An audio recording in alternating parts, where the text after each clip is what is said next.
Здравейте, приятели! Днес ще ви запозная с 16-та леко плашеща карта в Таро, а именно тя е... Моето Таро е готическо, тя е Кулата на илюзиите.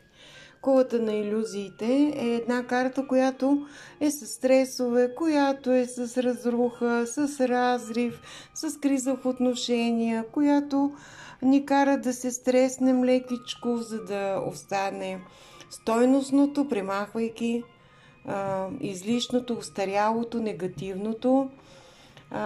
Стресът ни помага да загърбим някои от нашите зловредни навици, остарели схващания и вярвания. Така че това е наистина карта, която има своя минус, но като всичко, и като планетите, и като зодиите, и като всичко в живота си има и добрата страна, а именно, за да посадим едно семе, ние разораваме земята. Точно такава карта е тази. Да освободи място и пространство, за да може да се посее новото.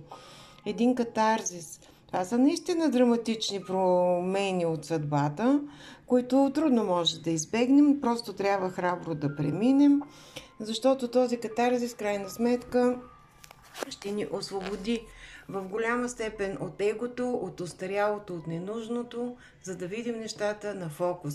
Разбира се, ако картата вече е обърната, тогава малко повече може да има местенце за временна тревога, именно защото просто е възможно да ни е подготвено някакво страдание, но ние ще го преминем с силата на духа. Възможни са да сме уязвими за нещо, да загубим самоувереност, да изпаднем в малко нервни кризи, някакви дребни злополуки, но като цяло, с крайна сметка, зависи от другите карти. Ако встрани картите, било 3, 5, келтски кръст и така нататък, са по-благоприятни, няма какво толкова да се притесняваме. Но ако, например, пък до тези карти имаме карти като смъртта и провесения, тогава вече имаме много сериозно предупреждение от съдбата, но това се случва рядко. И така, ето за любознателните аз направих тази кратка презентация на леко плашещата карта Кулата на илюзиите.